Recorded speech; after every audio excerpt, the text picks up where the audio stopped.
Hello everybody, it's ScottX1307.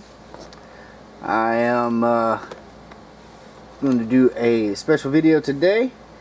I was recently tagged by Howler Mouse in the top 50 comic books, or top 50 favorite comic books in your collection, and been some really cool videos going around this tag so far. Everybody's showing some great comics, key issues, some great reads, just some great books all around. It's been a fun tag, and I've been digging through my boxes for the past few days, trying to dig up my favorite stories and favorite covers, things like that. So I appreciate the tag, and I had a lot of fun going through my stuff and digging up these books. Some of these have some sentimental value.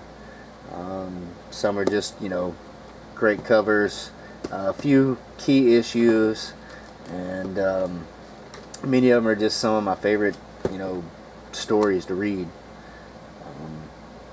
So I'm going to start off, before I forget, and tag a few people to do their own top 50. And I'd like to tag Michael Jocko, Adam Day, Ynotart, and Gimpy204. I think they would put up some pretty interesting videos as well. So got 50 books here. I'll go through them as quickly as possible, but it is going to be a long video. No particular order on these books. I got most of them separated, like Indie, DC, and Marvel, and then a few extras like some graphic novels and things like that. So we'll start things off with one of my favorite characters. This is Dawn. This is the Blacklight edition, Lucifer's Halo #1. Just love the character. This story is a great read.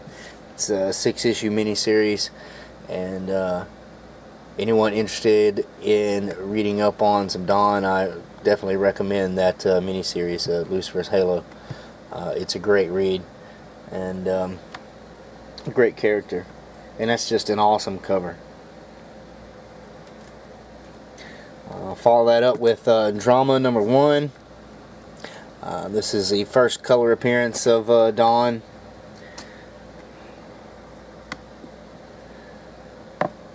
And then Cry for Dawn #5. Another great cover. Again, it's Dawn. It's Joseph Michael Ensner art. It's fantastic, and this is kind of extra special. It was given to me by a fellow YouTuber, a good friend, for this past Christmas. So that's very cool.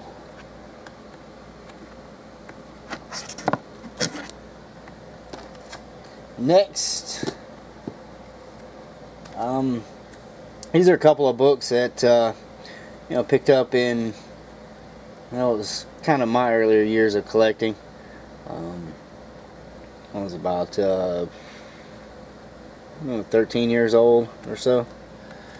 I remember going around to different newsstands, grocery stores, things like that, looking for a number of these titles when this company first started. And that was the beginning of Image. And there's Spawn #1, one of my favorite artists, Todd McFarlane, and I just think that is a great cover. And I think Spawn, despite McFarlane's writing ability at the time not being that great, I think he did a pretty good job. It was just it was a new character, something different, and again, it's just an awesome cover. And then I have the Max #1, another one of my favorite artists, Sam Keith.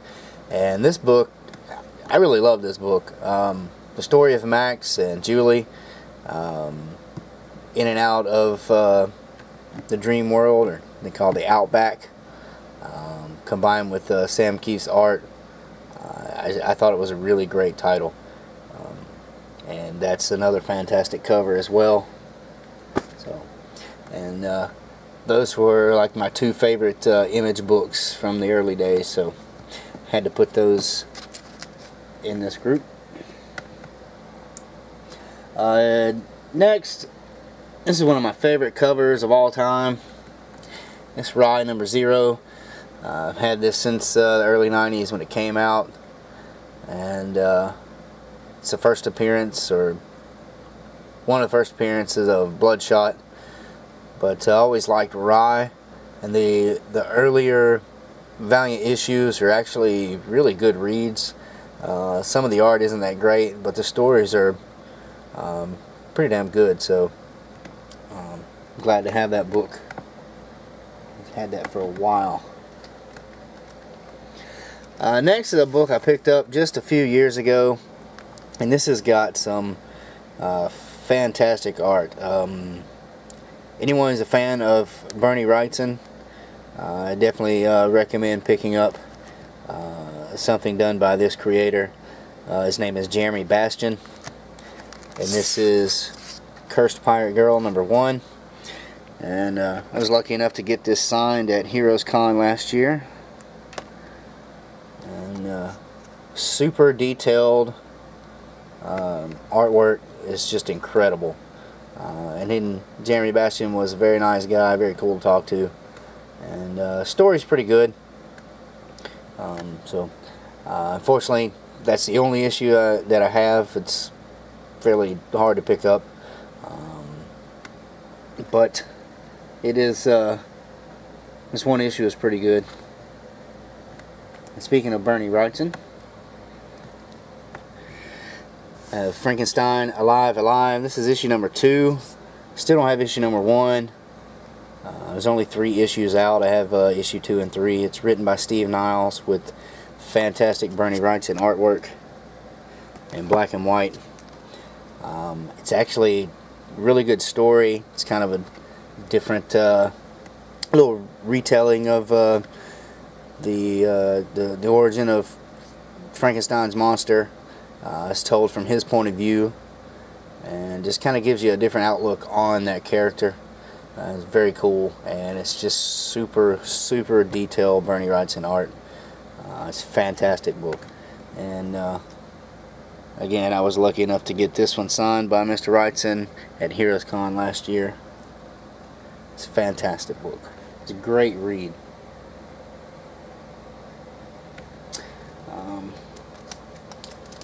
Next is one of my favorite indie characters, and again, I'm going to probably say this about all the artists. Another one of my favorite artists.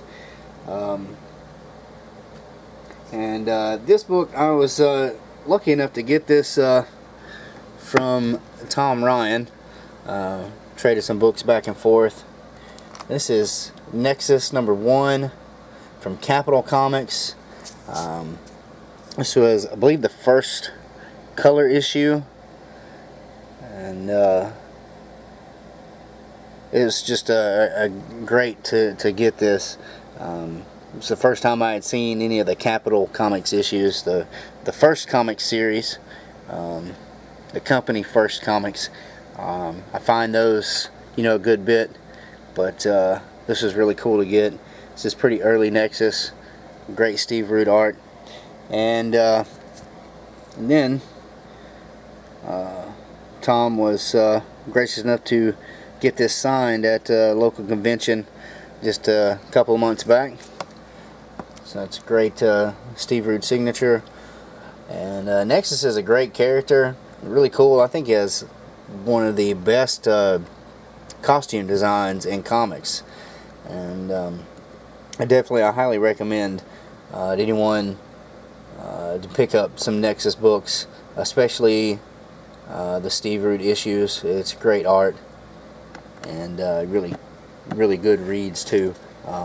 They develop a whole universe of characters, and the issues are fun reads, so highly recommended series.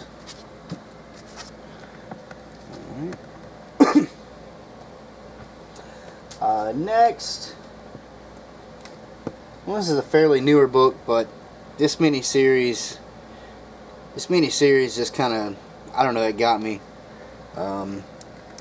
It's become one of my favorite stories, and I thought I'd include that here. And that is Rover Red Charlie #1. It's about these 3 dogs in a post-apocalyptic world. People have gone crazy, and they're you know, killing one another, and most of the humans are dead already, and it's a story told from the perspective of these dogs. I really liked it. I thought it was very well written. The art is pretty good. There are some things about it that not the greatest, but you know, it's pretty good.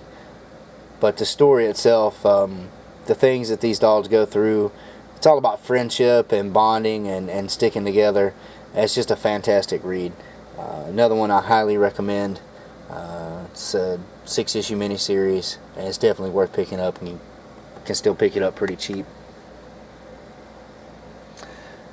Next, fairly recent book. This is one I picked up a couple years ago when it came out, and I'm very glad that I did, because this book has just become so popular and it keeps going up in price. And that is Saga #1. Everybody knows Saga, don't need to explain too much. Brian K. Vaughan story, beautiful Fiona Staples art. It's just a great read. So I switched to picking it up in trade. So there was a little while there after the first few issues where I had to stop collecting again for a little while, but started picking it back up in trade, and everybody knows Saga, like I said. It's a great read. And I was very happy to pick that one up when it came out. Wouldn't be a top 50 for me, wouldn't be complete if I didn't include some Concrete, Paul Chadwick. This is Concrete #1 from Dark Horse Comics. Great character. These are very character-driven stories, not real action-packed, but definitely a great character, one of my favorite indie characters of all time.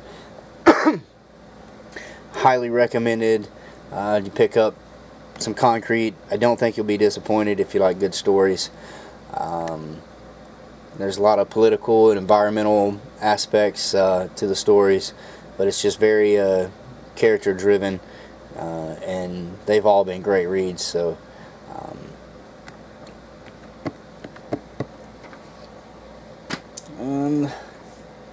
looks like last of the indie books.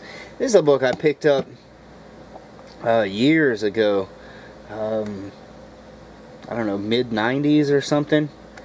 But this book was just so totally different from anything else that I've read then or since, that I don't know, I found myself really enjoying it. And there were only a few issues that came out that I know of, and I've been able to find I think only 3 issues of this so far. I grabbed this one when it came out, and I picked up issue 2 and 3 in the past couple of years. But this is Stephen Bissett's Tyrant. It's hard to describe. It's a story about a dinosaur, kind of told from the dinosaur's perspective. But it's that they don't talk. They're not mutated dinosaurs. They don't have powers. It's just regular, you know, dinosaur. And it's just kind of a look into that world from the creature's perspective. Great black and white art by Bissett, and like I said, it's just very, very different, and you know, very cool. I've always found it's kind of hard to find, but not very expensive.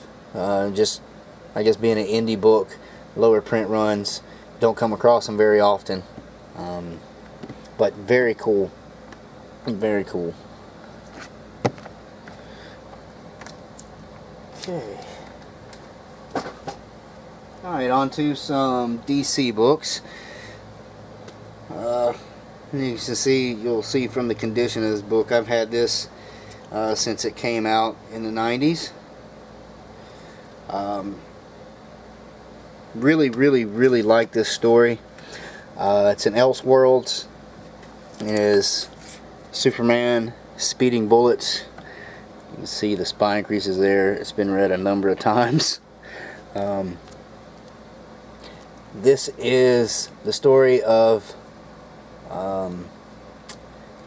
Kal-El, who we know as Superman, but instead of landing in Kansas, he lands in Gotham City and is taken up by the Waynes, and he is raised as Wayne, and he grows up.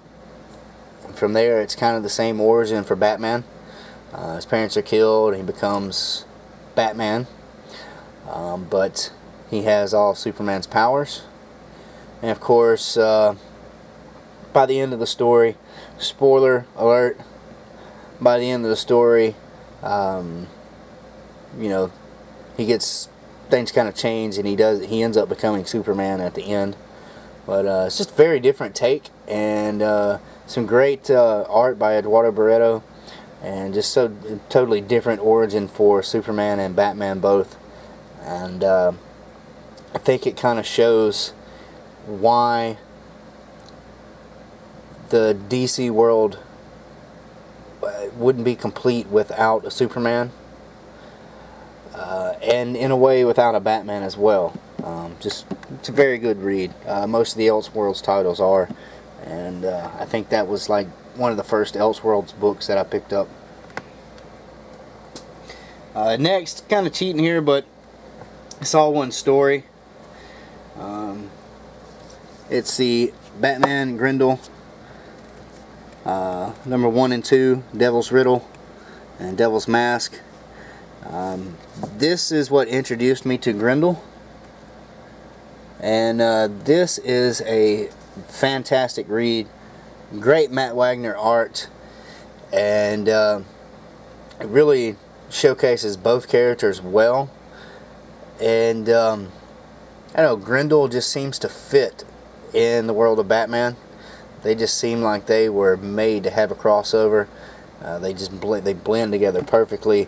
They are so similar yet different, and the way Wagner does the story, it just, again, it seems like they were just meant to go together, you know. And again, I've had this forever. Still in pretty good shape, but they do show the signs of being read several times. And I always just love those covers. They're just simple, beautiful covers, I think. The greenish blue background with the two dark characters there. Again, it's a fantastic read. One of my favorite stories. Next, yeah, Shazam number 1. This is something I received from another fellow YouTuber. He hasn't done videos in a while, but he was gracious enough to send this all the way from Australia, and so I had to send him some books back in return. There was no way I was going to let him send some books all the way from Australia without getting something in return. But it's got a little bit of wear and tear, but still, it's great to have this.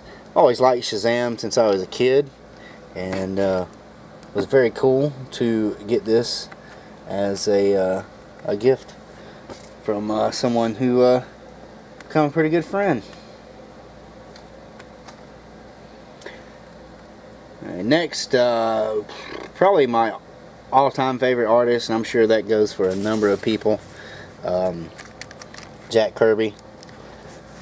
And I was happy to pick up this issue a few years ago, before it went way up in price. That's New Gods #1. New Gods are very cool, and Darkseid, probably my favorite villain of all time, and it's great Jack Kirby art. Fantastic cover there. Again, it's Jack Kirby. Same goes with Commandy #1. Great story, great Jack Kirby art, post-apocalyptic. You know, everybody always compares it to Planet of the Apes. It's got a kind of a similar feel because it's talking, you know, humanoid type animals, and it's post-apocalyptic, but it is so totally different. I have only read like the first 5 issues of it so far, but it's probably some of Kirby's best work. It is definitely, I'd say, I don't know if you'd say the peak of his creative endeavors, but it's definitely one of his best things, from Marvel or DC or anywhere. Commandy is just awesome.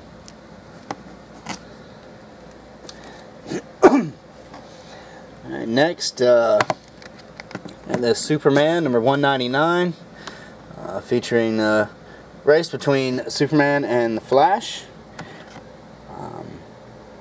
Very cool story.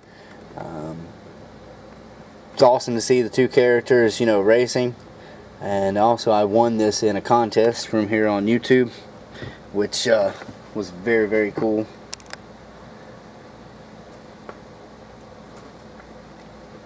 Alright, next, and this is kind of cheating again, but these two books go together.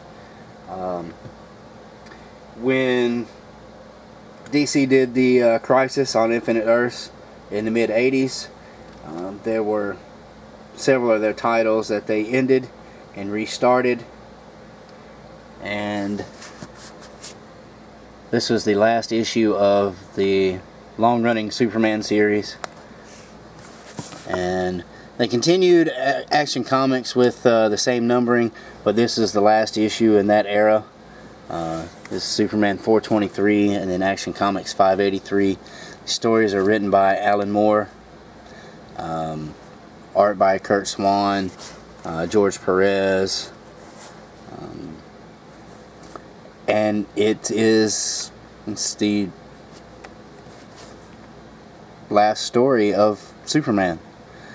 And it's very different from a lot of other Alan Moore's stories. Surprisingly, it's not that dark. I think it was a proper ending for Superman, and they're great reads. Picked these up, both of them I believe last year, and read them and immediately went, yeah, that's, you know, that's how, if you were going to bring an end to Superman, you know, that's a proper ending. That's how a hero should go out. So, like I said, those two go together. So I'm kind of concluding those as one. If you ever find those at a decent price, highly recommend picking them both up. Just great stuff. Great read. Same thing with the Superman Annual #11. This is for the man who has everything. Famous story. Alan Moore. Fantastic art by Dave Gibbons. They even adapted this in an episode of the Justice League cartoon, I believe. Basically, Mongol, for Superman's birthday, gives him a gift, which is this creature here, I can't remember the name of this creature, but it basically attaches to you and puts you in a dream state. Basically gives you your heart's desire in that dream. So, you know, Superman was basically on Krypton. So had his parents, had a wife and a child. It's a great story. Highly recommended to read. And a character that I claim I don't really like anymore, or at least say it's gotten old. Here's another Superman book. This is the infamous Death of Superman, the Black Bag edition. I've never opened it. I have a newsstand version of it. I read the story when I was younger, when it came out. But I had to include this because this is like the first, or one of the first, more quote-unquote expensive books my mom picked up for me. It was a couple months after it had come out, and they were going for, at that time, they were going for like 20, 25 bucks. The guy at the comic book store recommended it, and my mom bought it.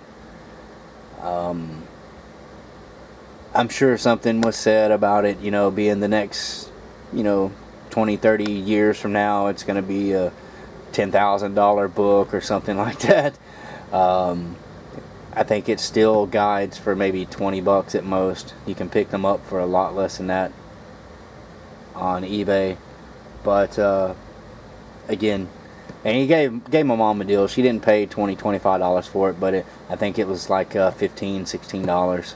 So at the time, you know, comics were still, you know, $1, $1.25. And I think the most expensive book up to that that it picked up, you know, was like maybe $5. So it's got some sentimental value to me. And last of the DC books here. This is Death, High Cost of Living #1. Neil Gaiman, or Gaiman, Chris Bachalo art. And this was actually my mom's. I've said before, she collected some Sandman, and she also collected this 3-issue miniseries of Death. And this was the first autographed book in